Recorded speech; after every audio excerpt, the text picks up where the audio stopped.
சிதம்பரம் அருகில் கொள்ளிடக்கரையில் அமைந்துள்ள சுந்தரநாயகி சமேத மாதலீஸ்வர சுவாமி திருக்கோயில் மாதிரவேலூர். இந்த ஊரில் இருந்த முன்னாள் பஞ்சாயத்து தலைவர்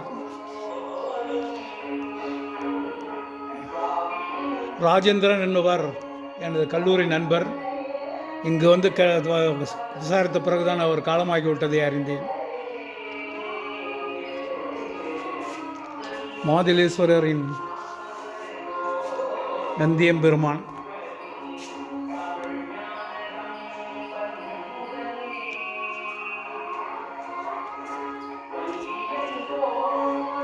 இது ஒரு மாடக் கோயிலாகும்.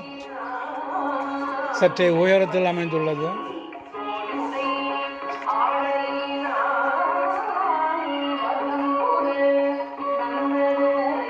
சுற்றிலும் அருகில் உள்ள கோயில்களிலும் சமீபத்தில் தான் குடமுழுக்கு நடைபெற்றது.